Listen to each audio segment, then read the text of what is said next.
Yung pong sinasabi ko noon na nakita ko. Kaya yung motivation ko na ito ay itipa, tanggapin yung impormasyon mula doon sa kanyang kaibigan.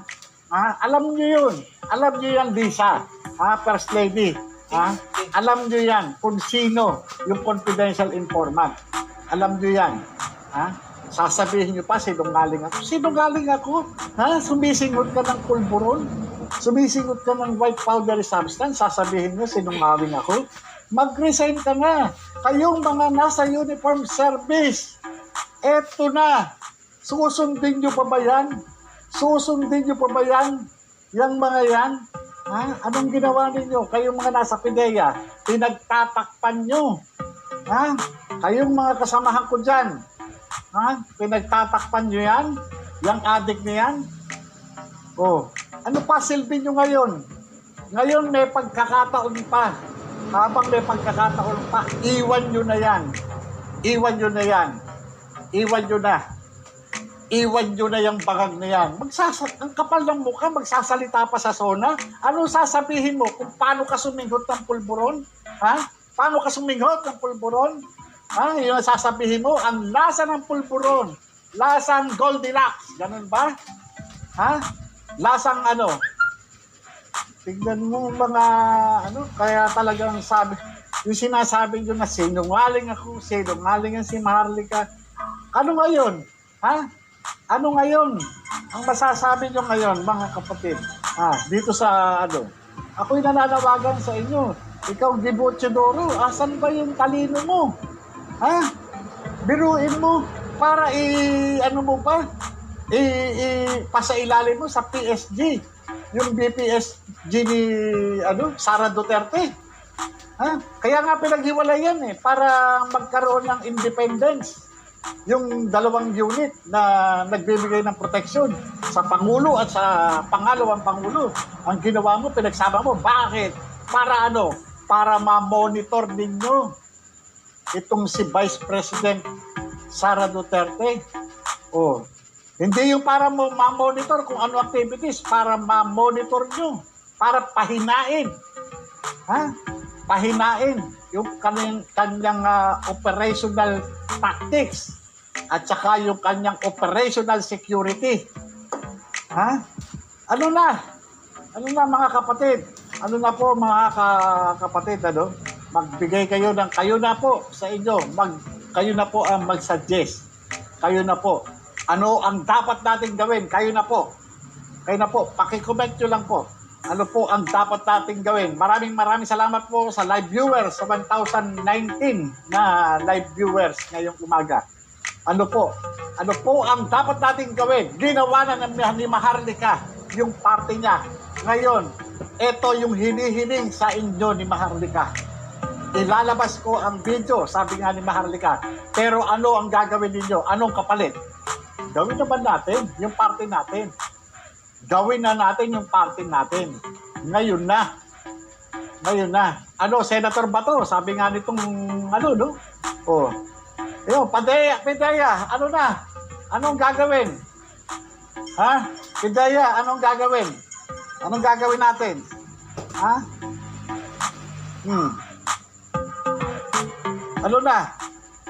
Ako yan dito. Tinatawagan ko yan, sila General Bacanas, sila Captain Dado. Dito na po tayo. Dito po tayo sa Maynila. Dito po tayo, magsama-sama po tayo. Magsiluwas na po kayo.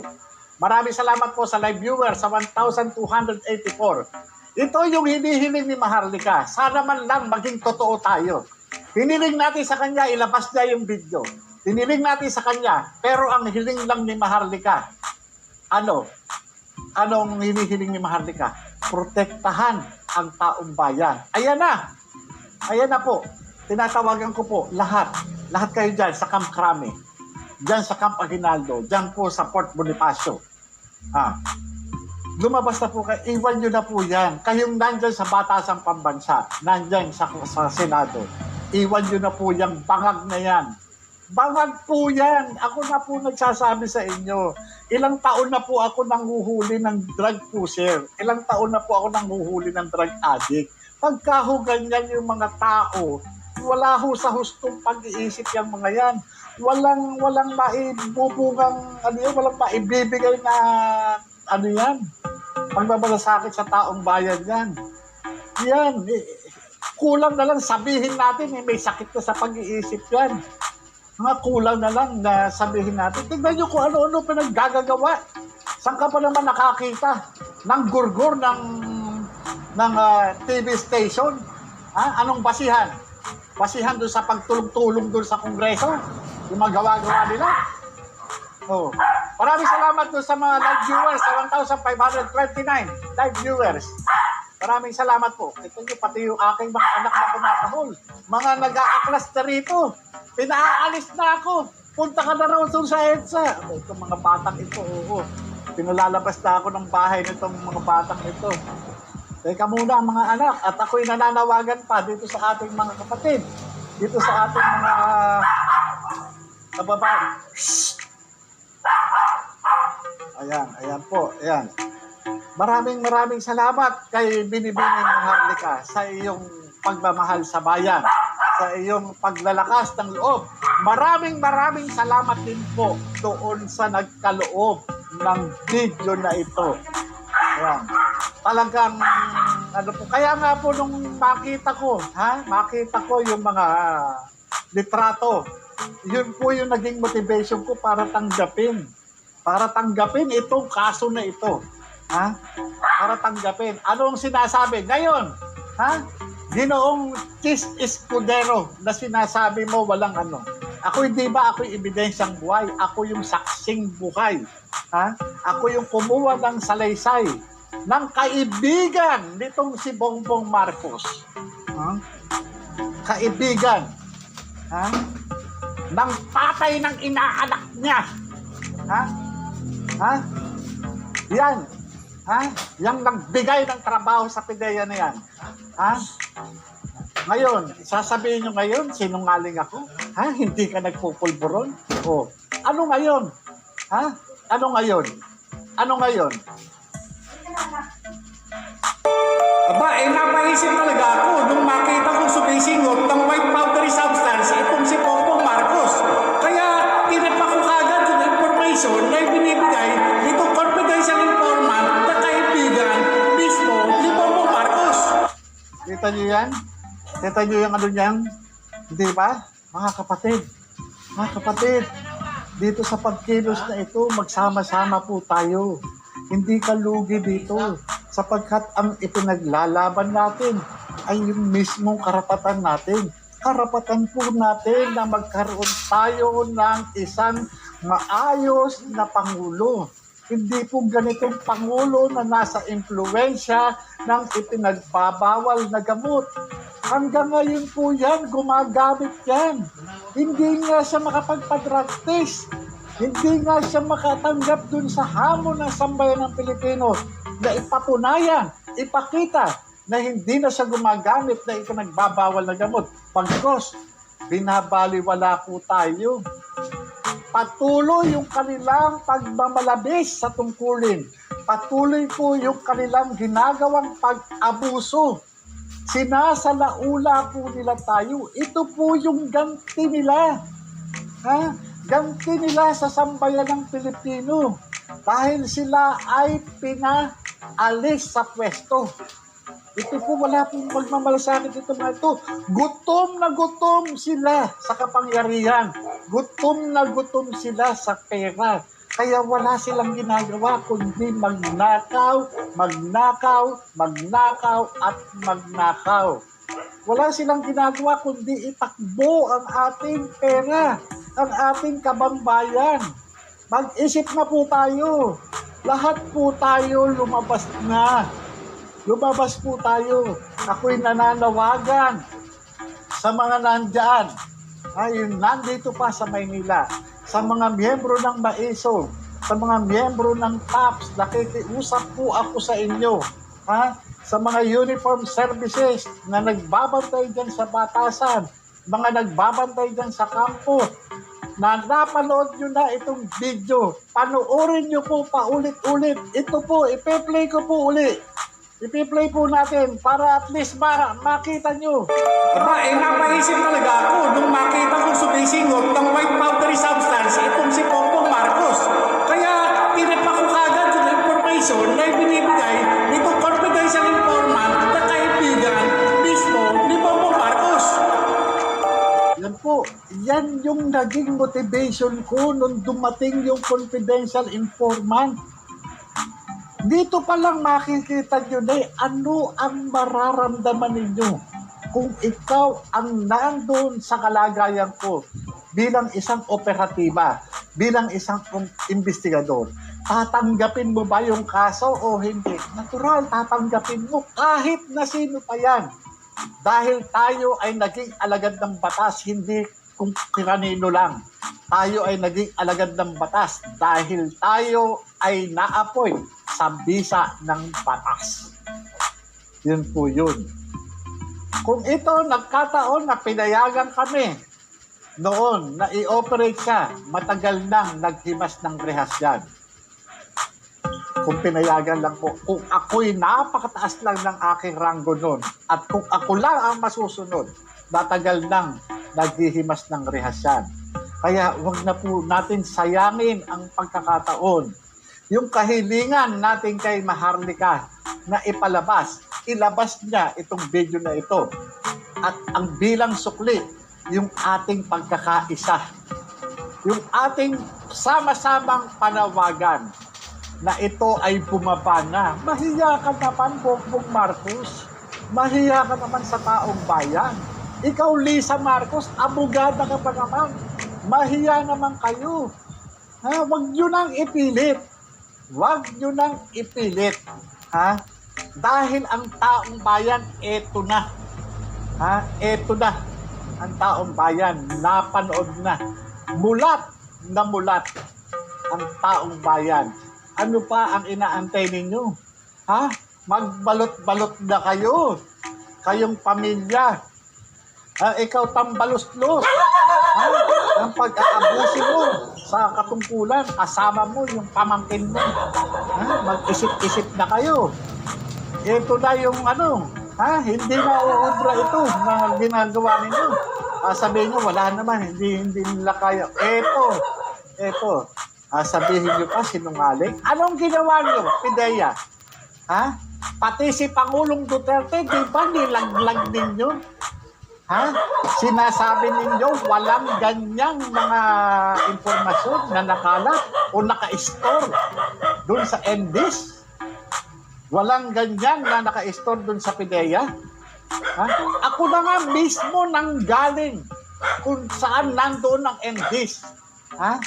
Ako mismo naka-assign doon sa IIS. Sa Intelligence Investigation Service ng PIDEA, ako na nga mismo nagpapatunay. Pero ano ginagawa ninyo? Sinasabi nyo pa, AI. Ako na nga mismo yung nag-o-operate. Sasabihin nyo pa sinungaling. Gumawa pa ngayon ng dokumento. Para palabasin na ako'y sinungaling. Tingnan ninyo, bilog ang mundo. Sabi ko nga sa inyo, bilog ang mundo. Darating at darating at darating ang panahon, yan, hindi po pwede, na talagang maraming nananalangin na Pilipino na ito ay lalabas. Sabi ko nga, lalabas ito Matago nyo man yung 1, 2, 3, 4, 5, o kahit 10 dokumento, may lalabas at lalabas pa rin. Ito, may lumabas. Hindi ba? Noon, nagmumukhang tanga si Maharlika. Diba? Pinagmukha nyo pang tanga si Pangulong Duterte. Biro mo, presidente, sinasabi na nga niya, nakita niya, binigyan siya ng mga, nireport sa kanya. Diba? Mayor pa siya nung naging Pangulo siya. Tapos, i-deny ninyo? Paano yan, Derek?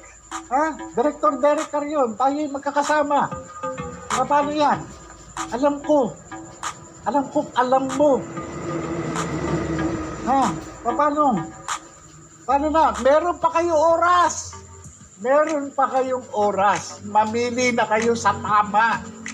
Piliin nyo na yung tama. Nandyan kayo para ipagtanggol ang mamamayan. Nandyan kayo para protektahan ang taong bayan. Hindi kayo nandyan para dun sa bangag. Tayo'y nanghuhuli ng bangag. Huwag niyong protektahan yan. Huwag niyong protektahan yan. Hanggat may oras pa, kami nananawagan sa inyo. Huwag niyo nang suportahan yan. Mag-withdraw na kayo ng suporta dyan sa bangag na Pangulo. Bangag yan eh. Gusto niyong panoorin, paulit-ulit natin panoorin. Ayan, bibigay ko sa inyo. Napaisip talaga ako nung makita kong sumisingot ng white powdery substance itong si Bongbong Marcos. Kaya tinipa ko kagad yung information na binibigay nitong confidential informant na kaibigan mismo ni Bongbong Marcos. Nakita nyo? Kaya nga sabi ko nga sa inyo hindi naman siguro ako tanga para tanggapin yung kaso kung ang sinisigot nito ay sabon o powdered detergent powder. Hindi naman siguro iodized salt ang sinisigot niyan. Ano ba yung sinisigot? Di ba hindi, kahit yung bato-bato, yung parang tawas, di naman pwede sigutin yun eh. Masakit dito yun, masakit dito. Ano lang ang sinisigot? Bilang operatiba, matagal sa narcotics operation. Ang alam ko lang sinisigot ng ganyan sa ilong ay cocaine. Yun lang ang sinisigot na pulbos. Alam ka namang Johnson's baby powder ang singutin yan. Ang pulbos dito sa leeg ng bata. BBM. Yan, dito sa noo, lalagyan dito, di ba? Pero yan dito.